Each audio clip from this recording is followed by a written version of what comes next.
अस्सलामुअलैकुम dear students. आज की वीडियो में हम पढ़ेंगे सेकेंड ईयर का यूनिट नंबर 12। एक पोएम है all the world is a stage by William Shakespeare. अच्छा, इससे पहले मैंने यूनिट नंबर 9 कराया था, द टॉयज, एक पोएम था। तो इसके बाद काफ़ी सारे स्टूडेंट्स की रिक्वेस्ट आई थी कि सर अब हमें जल्दी जल्दी ये पोएम्स कवर करा दें।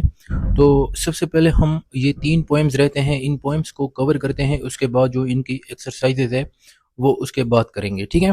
तो आज का जो हमारा पोएम है all the world is a stage by William Shakespeare, इस पोएम को हम डिटेल के साथ पढ़ेंगे। बड़ा ही ज़बरदस्त पोएम है। और इस पोएम में अगर आप इस पहले पेज पे अगर आप तस्वीरें देखते हैं तो आपको 7 बंदे नजर आएंगे। सबसे पहला एक छोटा बच्चा है जो कि ज़मीन पे रेंगता है। उसके बाद आपको नजर आ रहा है थोड़ा सा बड़ा हो जाता है, यानी स्कूल गोइंग बॉय बन जाता है। फिर थोड़ा और बड़ा हो गया। इस तरह आपको जो है ना 7 स्टेजेस नजर आ रहे हैं कि एक इंसान जो होते हैं ना उसकी ज़िंदगी में कितने स्टेजेस होते हैं, 7 स्टेजेस होते हैं, ठीक है। पहले वो छोटा होता है, फिर बड़ा हो जाता है, स्कूल बॉय, इसी तरह होते होते आखिर में वो क्या हो जाता है, बूढ़ा हो जाता है। तो इस पोएम में इन 7 स्टेजेस के बारे में हमें शायर विलियम शेक्सपियर बताता है। लेकिन इसको मजीद पढ़ेंगे डिटेल के साथ। सबसे पहले हम विलियम शेक्सपियर की के बारे में थोड़ा सा जानते हैं, जो बुक में लिखा है अबाउट द पोएट। उसके बाद जो है ना हम इस पोएम पे आते हैं। Okay, about the poet page number 112 पे अगर हम देखते हैं, William Shakespeare was an English poet, play right and actor, ठीक है। वो एक इंग्लिश पोइट था, ड्रामाटिस्ट था और एक एक्टर था। He was born on 26th April 1564 in Stratford upon Avon। वो 26 अप्रैल 1564 को स्ट्रेटफोर्ड अपॉन एवन में पैदा हुए थे। Shakespeare is widely regarded as the greatest writer in the English language and the world's preeminent dramatist। यानी Shakespeare जो थे सबसे ग्रेटेस्ट राइटर कंसिडर किया जाता है इंग्लिश लैंग्वेज में, ठीक है। और सबसे पहले जो बड़े बड़े ड्रामेटिस्ट थे जिन्होंने ड्रामास लिखे थे उसमें भी वो एक कंसिडर किया जाता है। In fact he is known as the best English dramatist of the renaissance period, ठीक है। He is often called England's national poet and nicknamed the bard of Avon, ठीक है। शेक्सपियर को ये इंपॉर्टेंट है, शेक्सपियर को इंग्लैंड का national यानी कौमी शायर भी कहा जाता है। जिस तरह पाकिस्तान का कौमी शायर इकबाल है, उसी तरह इंग्लैंड का जो कौमी शायर है वो किसको कहा जाता है, शेक्सपियर को। और उसको एक खिताब मिला है, कौन सा खिताब है, बॉर्ड ऑफ एवन। इसके बारे में आपको जरूर याद रखना है, ठीक है। ही रोट अबाउट 38 प्लेस, उसने तकरीबन 38 प्लेस लिखे थे। 154 सॉनेट्स, ठीक है, 154 सॉनेट्स लिखे थे। टू लॉन्ग नैरेटिव पोएम्स, दो बड़े बड़े कहानियों वाले पोएम्स लिखे थे। नैरेटिव पोएम कहते हैं एक ऐसा पोएम जिस जो बिल्कुल कहानी की तरह होते हैं, बहुत ही लेंथी होते हैं, जिस तरह द कैंटरबरी टेल्स है जो कि चौसर ने लिखा थे, वो एक नैरेटिव पोएम था। And a few other versus, और कुछ और भी उसने पोएम्स लिखे थे। His plays have been translated into every major living language and are performed more often on the stage than any one else, ठीक है। यानी उसके जो प्लेस थे, हाँ, उसको कई सारी लैंग्वेजेस में ट्रांसलेट किया गया है और उसके प्लेस को जो है ना बहुत ज़्यादा जो है ना स्टेज पे परफॉर्म किया गया है, ठीक है। Okay, around 1613 at the age of 49 he retired to Stratford, यानी 1613 को 49 साल की उम्र में वो रिटायर्ड हो गया। Where he died 3 years later, और वहाँ पे जो है ना उसके बाद रिटायर्ड होने के बाद यानी 3 साल बाद उसकी डेथ हो गई। Few records of Shakespeare private life survive, यानी शेक्सपियर की जो प्राइवेट लाइफ थी उसके कुछ ही रिकॉर्ड जो है ना मिलते हैं हमें। He died on 23 April 1616 at the age of 52, यानी वो 52 ईयर्स के एज में उसकी डेथ हो गई थी, ठीक है। अच्छा, अब जो है ना इस पोएम की तरफ आते हैं, जो कि बहुत ही इम्पोर्टेंट पोएम है और इस पोएम में से अक्सर सवाल पूछे जा सकते हैं। बहुत ही इजी पोएम है, बस इसको आपने थोड़ा सा कंसंट्रेशन के साथ देखना है इस वीडियो को। इंशाल्लाह इस वीडियो के बाद आपको इस पोएम में कोई भी क्वेश्चन आएगा, आप आसानी से उस क्वेश्चन को अटेम्प्ट करेंगे। ओके, पोएम की तरफ आते हैं। पोएम का जो टाइटल है all the world is a stage, यानी कि सारी की सारी जो दुनिया है या पूरी की पूरी जो दुनिया है वो एक स्टेज की तरह है, ठीक है। यहाँ पे एक मेटाफर का इस्तेमाल किया गया है, वर्ड को कंपेयर किया है स्टेज के साथ, ठीक है, कि दुनिया स्टेज की तरह है। तो ये जो टाइटल है इस पोएम का, ये विलियम शेक्सपियर ने लिया है। उसकी एक फेमस कॉमेडी है एज यू लाइक इट, ठीक है। एज यू लाइक इट एक कॉमेडी है, उसमें एक कैरेक्टर होता है जिसका नाम होता है जैक्स।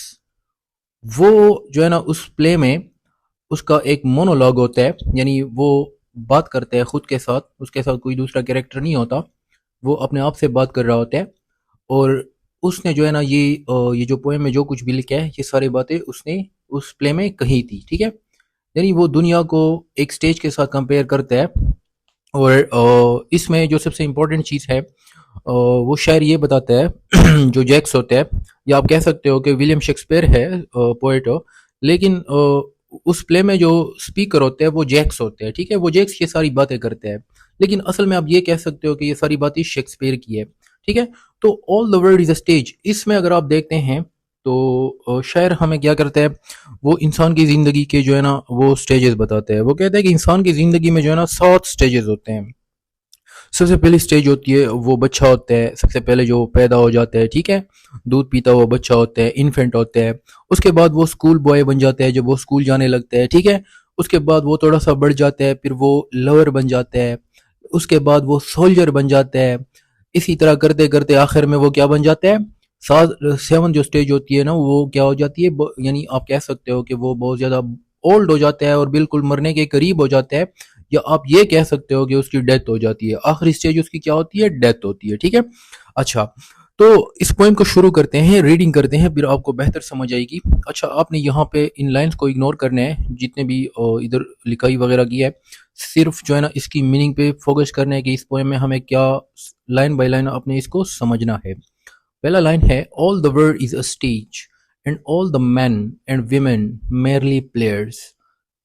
देखें, पहले भी मैंने आपको बता दिया कि ये जो पोएम का टाइटल है ये एक खुद ही एक मेटाफर है, क्योंकि यहाँ पर डायरेक्टली वर्ड को कंपेयर किया है स्टेज के साथ, या आप कह सकते हो कि लाइफ को एक स्टेज के साथ कंपेयर किया है। तो through out the poem life को कंपेयर किया है स्टेज के साथ, ये एक एक्सटेंडेड मेटाफर है। और पहले लाइन में भी मेटाफर आपको मिलेगा। वो कहता है कि पूरी जो दुनिया है या पूरी जिंदगी है इंसान की, वो एक स्टेज की तरह है, या दुनिया एक स्टेज की तरह है। And all the man and women merely players, और इसमें जितने भी इंसान है वो प्लेयर्स है। प्लेयर्स कहते हैं एक्टर्स जो स्टेज पे परफॉर्म करते हैं, यानी दुनिया एक स्टेज की तरह है और दुनिया में जितने भी रहने वाले इंसान हैं वो एक्टर्स हैं, यानी स्टेज पे परफॉर्म करने वाले हैं। They have their exits and their entrances. अब यहाँ पे शायर कहता है, जिस तरह एक स्टेज होता है ना, स्टेज पे जब एक्टर आता है, परफॉर्मर आता है, उसके लिए जब वो दाखिल होता है तो उसका क्या होता है, एंट्रेंस होता है। फिर जब वो परफॉर्मेंस करके जाता है तो उस वहां पे कौन सी रास्ते से हो जाता है, एग्जिट से जाता है। लेकिन यहाँ पे अगर आप देखते हैं ना, ये चूंकि एक एक्सटेंडेड मेटाफर है, लाइफ के बारे में वो बता रहा है कि they have their exits and their entrances. जिस तरह मैंने आपको स्टेज के बारे में बता दिया, इसी तरह इंसान की ज़िंदगी में भी इंसान का जो एंट्रेंस होता है वो क्या होता है, जब वो पैदा हो जाता है, जब वो दुनिया में आता है तो वो उसका क्या होता है, एंट्रेंस होता है। एग्जिट वो होता है जब वो सारी जिंदगी गुजार देता है और वो फिर क्या करता है, मरने के करीब होता है या वो मर जाता है, ठीक है। यानी उनके जो है ना एग्जिट भी होते हैं जिंदगी में और एंट्रेंसेस भी होते हैं, यानी वो जिंदगी में आते हैं और फिर जिंदगी गुजार के वो मर जाते हैं। इस लाइन का ये मतलब होता है। And one man in his time plays many parts. अब यहाँ पे उसने स्पेशली मैन को लिया है, और एक आदमी जो होता है ना वो अपनी सारी जिंदगी में कई सारे किरदार निभाता है, प्ले करता है।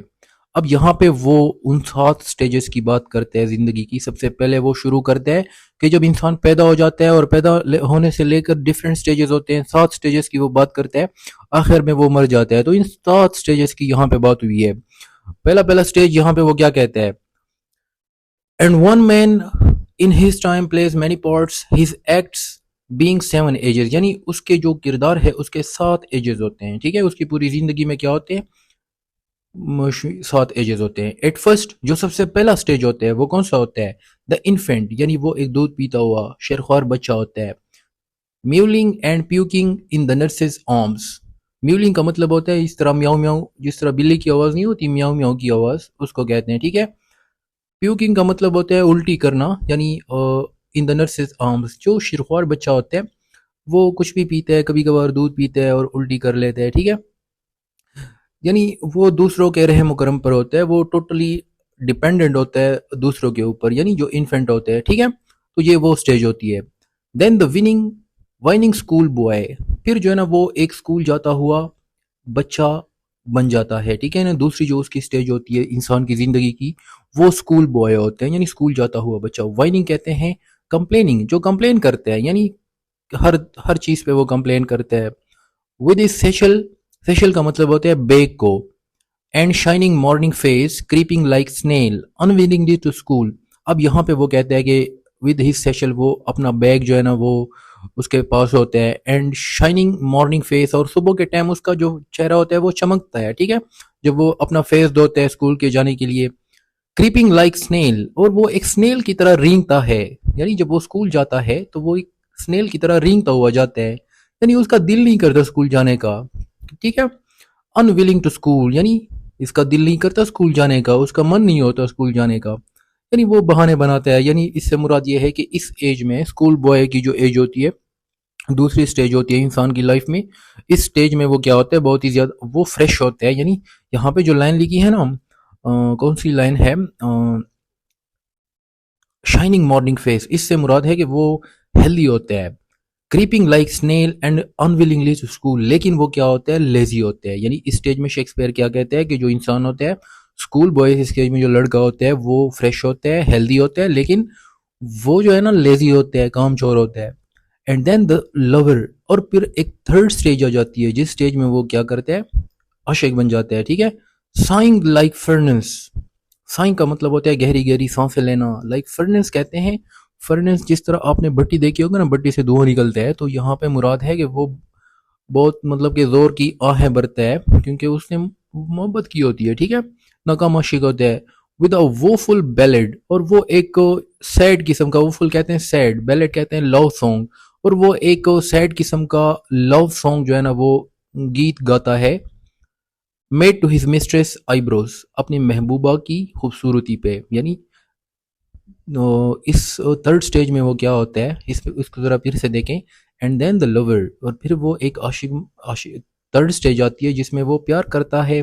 Sighing like furnace with a woeful ballad made to his mistress eyebrows, और इस स्टेज में वो क्या करते हैं, अपने लव को शायद मे बी कि उसको जब लव नहीं मिलता तो फिर वो सैड लव सॉन्ग लिखता है अपनी महबूबा की खूबसूरती के बारे में। अच्छा, फिर जो नेक्स्ट स्टेज होती है fourth stage, then a soldier, फिर वो एक सोल्जर बन जाता है। Full of strange oaths and bearded like the pard, strange oaths कहते हैं यानी अजीब अजीब कस्में वो उठाता है। And bearded like the pard, pard कहते हैं लीपर्ड को, और उसकी दाढ़ी जो होती है ना वो एक चीते की तरह होती है। इस स्टेज में वो बहुत ज्यादा एक्टिव होते हैं, ठीक है। जेलस इन ऑनर, यानी वो अपनी इज्जत के लिए जो है ना वो कुछ भी कर सकते हैं, ठीक है। Sudden and quick in quarrels, और वो बहुत जल्दी जो है ना लड़ाई करता है, यानी वो फाइट बहुत इजीली एंग्री हो जाता है, बहुत ज़्यादा यानी जिसको आप बहुत ज़्यादा मतलब कि वो तेज़ी से क्या करते हैं, लड़ते हैं, ठीक है। Seeking the bubble reputation, reputation, अब वो क्या तलाश करता है इस एज में, यानी सोल्जर की जब एज में वो होता है, एक तो फुल ऑफ स्ट्रेंज ऑथ्स होते हैं and bearded like the pod, और उसकी दाढ़ी चीती की तरह होती है। अपनी इज्जत के लिए वो कुछ भी करेगा, बहुत जल्दी वो लड़ता है। सीकिंग द बबल रिपुटेशन, अब यहाँ पे वो क्या कहता है कि वो तलाश करता है इस एज में बबल रिपुटेशन को, यानी टेम्पररी रिपुटेशन को। वो अपनी फेम के लिए कुछ भी कर सकते हैं, और ये फेम जो होता है वो टेम्पररी होते हैं। यहाँ पे आपको इस पोएम की जो मेन थीम है वो नजर आएगी। बबल रिपुटेशन का मतलब होता है टेम्पररी रिपुटेशन, यानी जो इंसान की फेम होती है वो क्या होती है, टेम्पररी होती है, वक्ती होती है, या जिसको हम ट्रांजिशंस ऑफ पावर भी कह सकते हैं, ह्यूमन पावर। यानी इस पोएम का जो मेन थीम है वो क्या होता है, temporary nature of human power and fame, ठीक है। शेक्सपियर ये आइडिया देना चाहता है कि इंसान की जो पावर है, फेम है, इवन जो जिंदगी है वो क्या है, टेम्पररी है। आप इसमें आते हैं, अपनी किरदार अदा करते हैं और क्या करते हैं, वापस चले जाते हैं। कोई भी किरदार आपका हमेशा के लिए नहीं होता, बल्कि डिफरेंट स्टेजेस होते हैं, ठीक है। अच्छा, तो ये इस पोएम का सेंट्रल थीम है। इसके उसमें भी आप देख सकते हैं ट्रांजिएंस, ट्रांजिएंस कहते हैं एक ऐसी नेचर जो कि टेम्पररी होती है, ठीक है। ओके, आगे देखो। Seeking the bubble reputation even in the cannons mouth, यानी यहाँ पे वो ये कह रहा है कि जब वो सोल्जर होता है वो अपने रिपुटेशन के लिए, फेम के लिए कुछ भी कर सकता है, यहाँ तक कि कैनन्स माउथ, यानी कैनन्स माउथ का मतलब होता है, यहाँ पे वो कहते हैं कैनन्स एक तोप को कहते हैं, माउथ का मतलब होता है तोप, तोप का जो मुंह होता है, ठीक है। यानी कि वो बहुत ज्यादा रिस्क लेते हैं अपनी फेम को के लिए, वो क्या करते हैं, बहुत ज्यादा रिस्क लेने की भी वो कर सकते हैं इस एज में।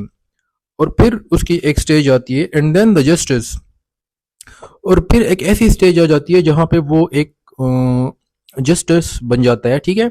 इन fair round belly with good capon lined, और उसकी उस वक्त पे उसकी जो बेली होती है वो बहुत ज्यादा मोटी हो जाती है, राउंड किस्म की, with good capon lined.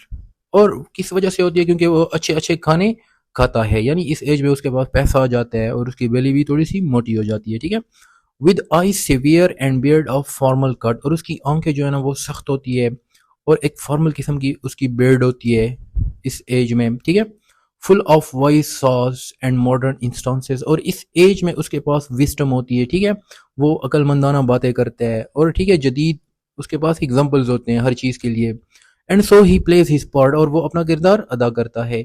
The sixth age shifts into the lean and slippered pantaloon, अब जो छठी एज होती है वो उस एज में क्या बन जाता है, एक लीन कहते हैं जिसके ऊपर जो है ना गोश्त बहुत कम होते हैं, स्लिपर्ड पेंटालून कहते हैं अ थिन ओल्ड मैन, यानी छठी एज जो उसकी होती है उसमें वो एक बूढ़ा और कमजोर शख्स बन जाता है। विथ स्पेक्टेकल्स ऑन नोज, और उसकी नाक पर जो है ना वो ऐनक लगे होते हैं। And pouch pouch on side, और उसके बैक साइड पे जो है ना उसका पाउच भी होता है। हिज यूथफुल हॉर्स, और उसकी जवानी की जो पतलूनें हैं, वेल सेव्ड, वो उसने बहुत अच्छी तरह से संभाल कर रखी है। Our too wide for his shrunk shank, अब यहाँ पे मतलब होता है, श्रंक शेंक का मतलब होता है यानी जो बूढ़ा आदमी होता है उसकी जो नीचे टांगे होती है, निचला धड़ जो उसका होता है वो बहुत ज्यादा कमजोर हो जाता है। अवर टू वाइड, और उसकी जो जवानी की पतलून होती है या जो ट्राउजर वगैरह होते हैं वो उसमें फिट नहीं आते क्योंकि वो बहुत ज्यादा कमजोर हो जाता है, वो उसके लिए क्या हो जाती है, बहुत ज्यादा वाइड ओपन हो जाती है, ठीक है। यानी उसकी जवानी की जो उसके ड्रेसेस थे, यानी उस टाइम पर जो था वो, यानी जब ये वो लिखा था तो वहां पे जो टाइट किस्म के जो ट्राउजर्स थे, पैंट्स थे, वो पहनते थे जवानी में।